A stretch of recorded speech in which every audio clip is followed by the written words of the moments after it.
E a política de isolamento social trouxe grandes prejuízos para a vida social e econômica do Brasil e do mundo. Uma pesquisa realizada pelo Plano CDE mostra que mais de 60% das diaristas foram demitidas durante a pandemia aqui no país. Do total das entrevistadas, 20% afirmam que antes de perder o emprego também tiveram desconto no salário, além de realizar atividades que não eram de sua responsabilidade. Outro levantamento, dessa vez da Associação dos Magistrados Brasileiros, apontou que uma parcela significativa das juízas de direito viu dentro da própria classe um aumento da violência familiar contra mulheres. Ao todo, quase 70% das juízas afirmaram que a violência doméstica aumentou durante o período de isolamento. Para a presidente da associação, Renata Gil, o levantamento detectou o que ela chama de fenômeno mundial de violência contra a mulher. Em setembro de 2020, o presidente Jair Bolsonaro alertou as autoridades e a população sobre esses riscos. Acho que o pessoal todo mundo tem consciência que milhões de empregos e rendas foram destruídos. Com a política do fica em casa. A economia a gente vê depois, é isso? Chegou a fatura aí. Agora eu quero ver a alternativa, porque se esperar chegar a 21 e para ver o que vai acontecer, podemos ter problemas sociais gravíssimos no Brasil. Eu estou falando problemas sociais, que é uma forma educada de falar para distúrbios sociais, que a esquerda pode aproveitar-se disso e incendiar o Brasil. José Maria Trindade, temos 2 minutos e meio, Zé. Pois é, olha, o lockdown, essa invenção aí dos tempos modernos, foi o maior erro, um dos maiores talvez, da história da humanidade. Não se pode parar o mundo, isso não existe, ideia de parar o mundo. Até que se houvesse a possibilidade de parar o mundo, isso não aconteceu, né? Num determinado momento haveria necessidade de retomar a trajetória e a vida no mundo. E aí o vírus iria, da mesma forma, passar por todos. E aí pararam alguns, ou a maioria, né, por determinação de municípios e estados. O Supremo é que decidiu que o presidente da República, o governo federal, democraticamente eleito, não poderia gerir a crise, decisão do plenário, né? Os prefeitos e governadores acompanharam aí esse erro mundial que não foi só do Brasil. E aí tem as consequências.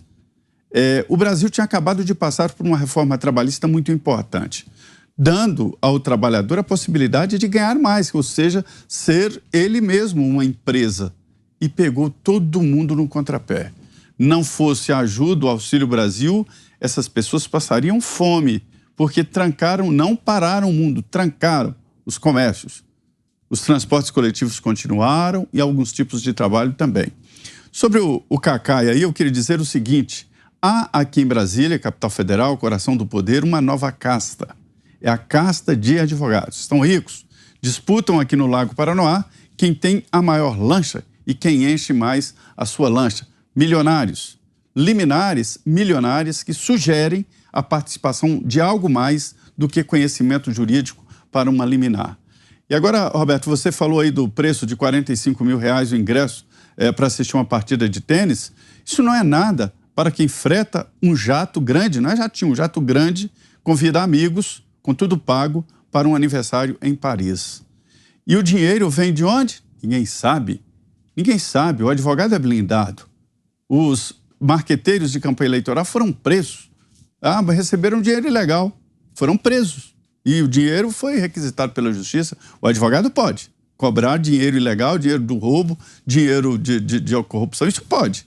E mais, uma lei está aumentando as prerrogativas dos advogados, blindando escritórios de advocacia.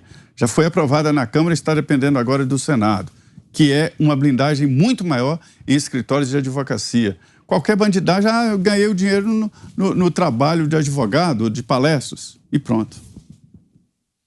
Você, Ana, 2 minutos e meio. Bom, Vitor, não apenas a violência doméstica, mas a violência infantil também, né? Vários pediatras, eles vêm relatando como isso, o fica em casa, fecha as escolas totalmente, como isso também prejudicou o próprio diagnóstico aí de violência contra as crianças, já que os professores, eles sempre são de uma maneira geral, os primeiros a notar alguma mudança no comportamento da criança, né?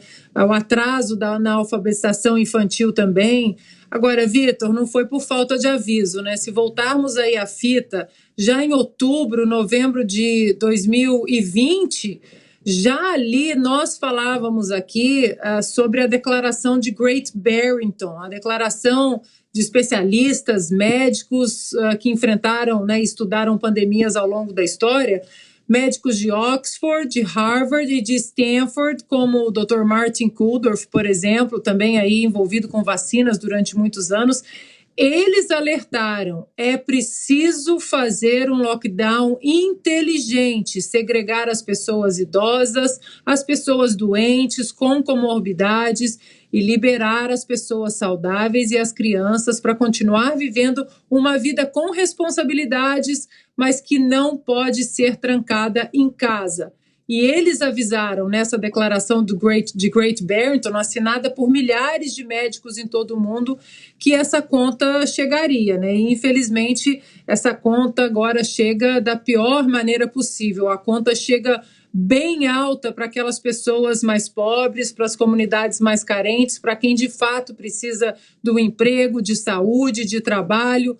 Porque o que nós mais vimos durante a pandemia foi gente ali, né, nos seus lockdowns gourmets, né, no Instagram, a minha tábua de queijos e vinhos franceses, mas fique em casa para você não disseminar o vírus, enquanto a conta continuava gorda, mas quem trabalha de manhã para pagar o jantar da noite, essa pessoa hoje que está pagando essa conta aí. E uma noite especial, né, para o nosso querido Alexandre Garcia. Só para finalizar sobre a história do Cacai, como essa gente é brega também, não é, Vitor? Que foto horrorosa de toga, de sunga, segurando uma taça de vinho. Olha, o vídeo que nós mostramos ali, aquele zoom, por acaso era o Cacai e o Alexandre de Moraes naquele vídeo, Vitor? Isso, eles mesmos, Ana. Pois é, e aí o Cacai fala que o presidente, né, é genocida, mas aí não tem fake news, não tem nada para ser discutido. Agora, a esquerda um dia vai entender que o mundo... Olha só, Alexandre de Moraes e Cacai numa reunião do Zoom, como se estivessem aí falando sobre assuntos que não têm a menor pertinência, né, para o Brasil, e Alexandre de Moraes estar numa ligação como essa é uma afronta, né, para o brasileiro. É uma afronta porque ele mostra exatamente o que o Alexandre de Moraes é hoje. É um político que faz política ativista, militante contra o atual governo do presidente Jair Bolsonaro. E fica o conselho, né, para o senhor iluministro aí, de acordo com o PCO, o skinhead de toga, abandone a sua toga, coloque aí dentro do armário e vá concorrer a um cargo eletivo no Congresso para você sentir aí como o povo, para você ter uma comunicação maior com o povo e poder legislar e não inventar essas leis que o senhor acha que tem na nossa Constituição. Alexandre Garcia, queremos te ouvir também, Alexandre, sobre esses números que trouxemos, mostrando a disparada das demissões de trabalhadoras domésticas durante a pandemia e, em paralelo a isso, um aumento da violência contra a mulher. Alexandre.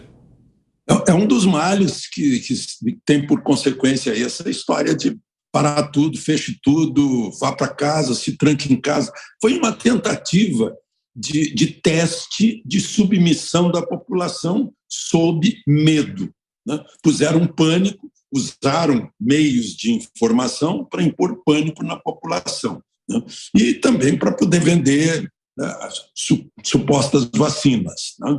Aí foi um negócio incrível, político, com resultados políticos de pressão, de domínio sobre populações e um resultado econômico de faturamento financeiro muito grande. E o resultado é esse. Causou aqui no Brasil quantas mil mortes? Adiantou alguma coisa? Trancar-se em casa, criar problemas domésticos de violência, de agressões sexuais, de alcoolismo, casos psicológicos, pessoas que perderam renda, que perderam faturamento, que perderam emprego, que perderam a empresa. né? Então, foi só mal que isso causou. E nós tivemos, e não podemos esquecer, dos arautos desse caos. Os arautos desse caos são cúmplices de tudo isso. E quais foram os resultados? Evitamos mortes? Não, estamos aí com 660, 670 mil por aí. Então, não evitamos. Tem pessoas que até hoje estão neuróticas com essa história, porque o medo escraviza, paralisa as pessoas, inclusive paralisa os sistemas de defesa naturais do corpo. Então, foi tudo ruim. Foi tudo ruim, temos que tirar uma lição disso, de não nos curvarmos a esse tipo de tentativa de ditadura, né? Ditadura que escravize o pensamento da cidadania. A cidadania se pôs de joelhos diante desses absurdos, né? E quem falasse contra, meu Deus do céu, caía o mundo, porque era uma espécie assim de meu Deus, por que esse sujeito está saindo do rebanho? Nós nos tornamos um rebanho, parecia filme de ficção, né? Tomara que não seja isso uma previsão de futuro.